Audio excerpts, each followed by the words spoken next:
where you still see the two towers. These facades, two towers, are characteristic of Portuguese art that curiously, at least in the first during the 16th century, was not so common in Goa.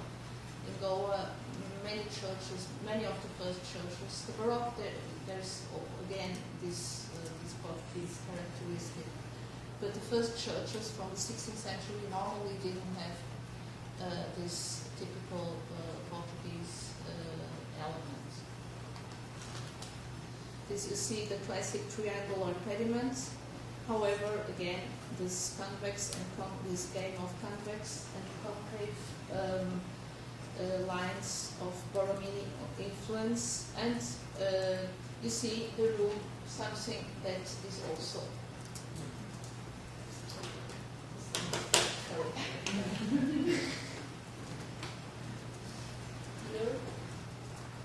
you see a terrace, or that is also inspired by St. Peter, where the king should speak to his people, not the Pope, but the king. The niches, the windows, and the clocks and the carillons. These are two important elements introduced in Mafra, and that characterize this royal building, because Mafra was by Ludovici, and also with the collaboration of two Italians, Carlo Battista Garbo and Antonio Battista Garbo, father and son, and maybe with the Portuguese Manuel António Feio. It was really the work of the regime, which sometimes employed 13,000 workers in its construction. And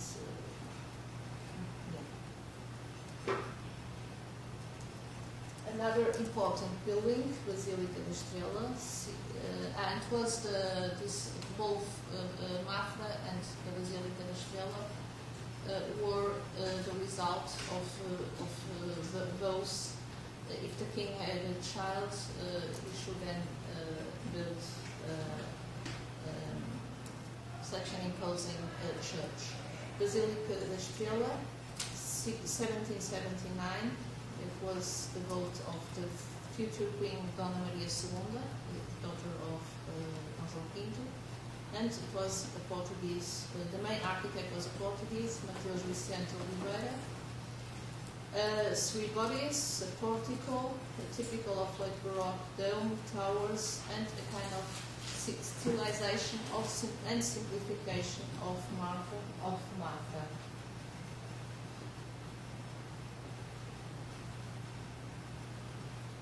This was St. Peter, just to see a little bit the influence or the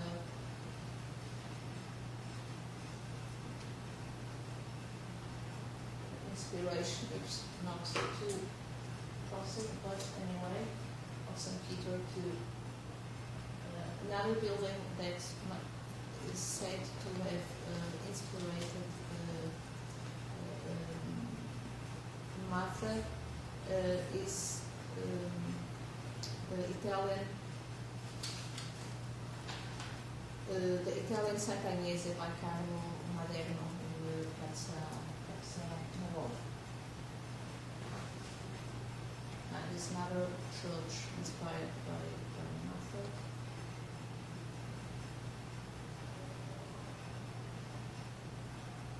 And here you have Nasoni. Nasoni, Niccolò Nasoni, an Italian coming from San Giovanni Valdarno, that is a little bit 5 or 10 kilometers south from Florence.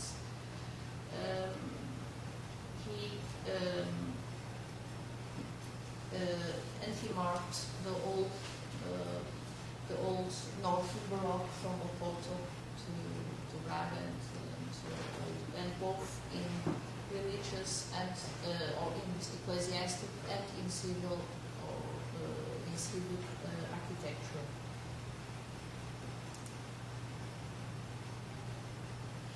Here you have the Torre dos Clérigos, that is the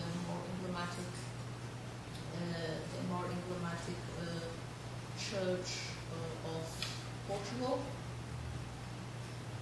And you have an aspect that characterizes Portuguese Baroque, especially Nazoni, that is a scenographic aspect of the Baroque.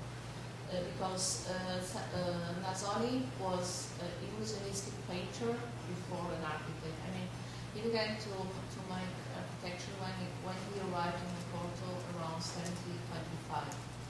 Before he studied in Siena, and then he went to Malta, and there he depicted illusionistic paintings, and only when he arrived in Portugal he was commissioned to produce architecture like the Torre dos Clérigos. And so the curious thing, Torre dos Clérigos, or the Church of the Clérigos,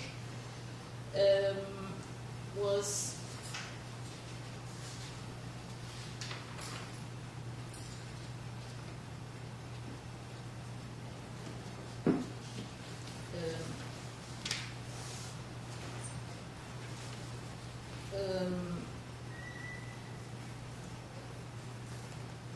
he was 1735, 1740, and you see all this panoplia of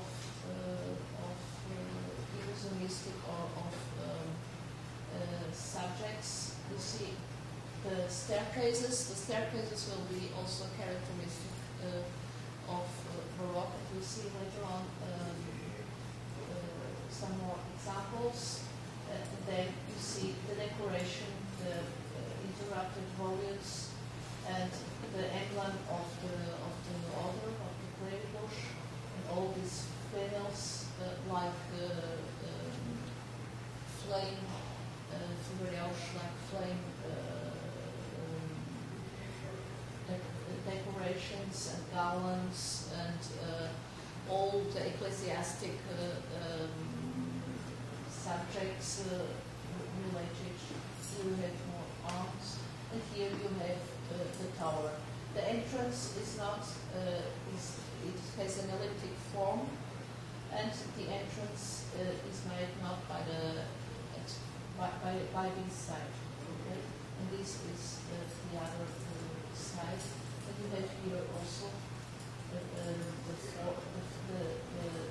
the tower divided into several levels. And the clock, and again this platyban, this terrace, and of course the top here is formed by all this decoration. Here you have the Cathedral of Oporto. And you have that is from the 12th, 13th century, but with some renewals. And you have the intervention of Nazoni, which is this side gallery, this side portico, where you see again the various flights, and again same decoration. The urns are also another element very characteristic of this style of architecture. And this is also a work by Nazoni. And now we have Goa. Goa, Santana Talauin is one of the finest examples where you see Baroque in India.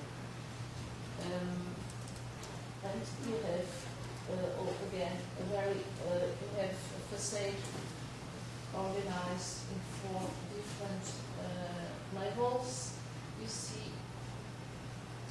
some elements. I have here another church, the show of Sunset. I wanted to show you this. Okay, and this is where some of the elements that characterize Santana Talauin, that will characterize especially Jesuit art in India from the end of the 16th and especially in the 17th century. The Bom Jesus, where the body of Saint Francis Xavier is burned, and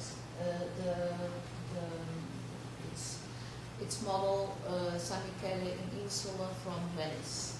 And here you have some of the elements. Probably it was made by an Italian, Giovanni Battista Carato. And you have some of the elements that will spread from throughout India to Kerala, for instance. We'll see later on some examples. Where you, no, sorry.